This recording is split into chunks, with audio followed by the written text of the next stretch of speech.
এখন কিন্তু তালের সিজন না, তারপর আমার অনেক বেশি তালের বড়া খেতে ইচ্ছা করতেছিল। ঠান্ডার মাঝে এরকম তালের বড়া হলে আর কি লাগে। তার সাথে দুপুরে মজার মজার খাবার দাবার রান্না বান্না করলাম, সবকিছু আপনাদের সাথে শেয়ার করব। পুরো ব্লগটা সবাই শেষ পর্যন্ত দেখবেন। আসসালামু আলাইকুম, কেমন আছেন সবাই? গতকালকের ভিডিওতে আপনাদের সাথে আমি শেয়ার করছিলাম আমি হচ্ছে দুধের পিঠা তৈরি করছিলাম, তো সেটা তো আপনাদের সাথে কিভাবে তৈরি করছি শেয়ার করলামই। আর আজকে হচ্ছে সকালবেলা সকাল সকাল ঠান্ডার মাঝে দুধের পিঠা খেয়ে নিতেছিলাম। সকাল সকাল ঠান্ডার মাঝে এরকম দুধের পিঠা হলে আর কি লাগে। আমার কাছে কিন্তু বেশ ভালো লাগছে এই পিঠাটা। দুধের এই পিঠাগুলো হচ্ছে আমার চাইতে আপনাদের ভাইয়া অনেক বেশি পছন্দ করে, আর আমার কাছে দুধ পুলিটা অনেক বেশি ভালো লাগে। যাই হোক, দুধ পুলির ভিডিও আপনাদের সাথে অতি শীঘ্রই শেয়ার করব। তার সাথে দুপুরে কি কি রান্না বান্না করব সেটা শেয়ার করি। এখানে বাইম মাছ ভিজিয়ে নিছি আর হচ্ছে কালীবাউস মাছ ভিজিয়ে নিছি। বলের মাঝে পোলটা করা, এটা কি জানেন? এটাই হচ্ছে তালের রস। হঠাৎ করে ফ্রিজের মাঝে তালের রসটা চোখে পড়লো। বেশ কয়েকদিন আগে হচ্ছে আমার বোন দিছিল, বোনদের গাছের তালের রস ছিল, তো এটা দিয়েই আজকে আমি বুড়া বানিয়ে খাবো। আমার অনেক বেশি বুড়া খেতে ইচ্ছা করতেছে, আর ঠান্ডার মাঝে অসময়ে এরকম বুড়া খেতে বেশ ভালো লাগে। এখন তো তালের সিজন আপনাদের সাথে শেয়ার করছি, তো যাই হোক ওটা আপনাদের সাথে শেষের দিকে শেয়ার করবো। দুপুরে রান্না বান্না করার জন্য এখানে কিছুটা করলা আর আলু কেটে নিয়েছিলাম, সেগুলো হচ্ছে ভাজি করব। করলা ভাজির মাঝে ঢাকনা দিয়ে ঢেকে আমি ভাজিটা করি না, এতে করে নাকি বেশি তিতো লাগে যদি ঢাকনা দিয়ে ঢেকে করা হয়। তো করলা ভাজিটা এভাবে ভাজা ভাজা করে আমি নামিয়ে নিছি। ওইভাবে ভাজি করলে আমার কাছে বেশি ভালো লাগে। আর বাইম মাছটা ভুনা করব, যার জন্য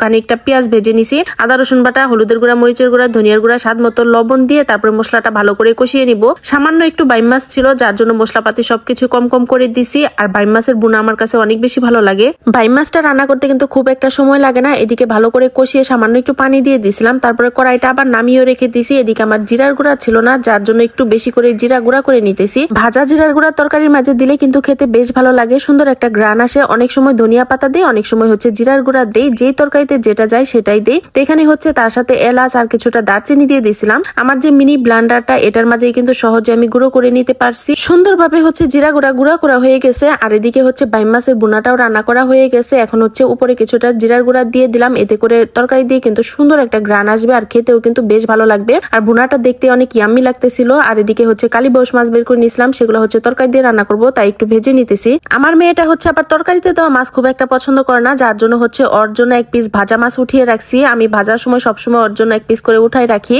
আর এদিকে হচ্ছে সবজিগুলোর মাঝে একটু ঝোল দিয়ে দিছি, ভালো করে কিন্তু কষিয়ে নিছিলাম। আর এদিকে হচ্ছে মাছগুলা দিয়ে ভালো করে ফুটে আসলে রান্নাটা হয়ে যাবে। উপরে কিছুটা ধনিয়া পাতা দিয়ে দিছি। আমি কিন্তু ঝোলের এই তরকারিটার মাঝে ধনিয়া পাতা দিয়ে দিছি, আর ওইটার মাঝে জিরার গুঁড়া দিয়ে দিছি। প্রথমেই বলছি যেটার মাঝে যেটা যায় সেটাই দিয়ে দিই। অন্য একটা পাত্রে নামিয়ে নারকেল ফাটাই নিতেছি, কারণ হচ্ছে তালের বড়া খাবো, তার জন্য তালের বড়ার মাঝে সামান্য একটু নারিকেল দিলে সেটা খেতে কিন্তু বেশ ভালো লাগে। নারিকেলটা কিন্তু আমি কুড়িয়ে দিব না, এটা হচ্ছে আমি ভালো করে তুলে নিছি। তোলার পরে এগুলার ছালগুলা ফেলে দিব, তারপরে কুচি কুচি করে কেটে নিব। আর এদিকে কারেন্টটাও চলে গেছে। আর এই পিঠা কিন্তু ঠান্ডা হলে খেতে বেশি ভালো লাগে, গরম অবস্থাতে একটু তিতো লাগে, যার জন্য হচ্ছে দুপুরে বানিয়ে রেখে দেব আর সন্ধ্যার দিকে খাবো। তো এখানে হচ্ছে চালের গুঁড়া আর হচ্ছে কিছুটা ময়দা দিয়ে দিছি, আর হচ্ছে নারিকেল গুলা কুচি কুচি করে কেটে নিছি। সামান্য একটু বেকিং পাউডার, স্বাদ মতো নুন দিয়ে ভালো করে হাতে মেখে নিতেছি। এগুলা কিন্তু একদম ভালো করে হাতে মেখে নিতে হবে, এতে করে তালের বুড়া গুলা কিন্তু দেখতে অনেক বেশি সুন্দর হবে আর ফুলকো ফুলকো হবে। তো এদিকে হচ্ছে আমি একটা কড়াইয়ের মাঝে তেল নিয়ে নিছি, তেলটা গরম করে এখন হচ্ছে ছোট ছোট করে দিয়ে দিতেছি। তারপরে বুড়াগুলা অল্প আছে ভেজে নিব। এভাবে করে কড়াই ভর্তি করে আমি দিয়ে দিব। আমার মনে হয় কি, যখন হচ্ছে তালের সিজনটা থাকে তখন যদি তালের রস একটু ফ্রোজেন করে রাখা যায়, তাহলে সারা বছরই কিন্তু এভাবে বোড়া ভেজে খাওয়া যায়। ঠান্ডার সিজনে এরকম বোড়া খেতে কিন্তু বেশ ভালো লাগে।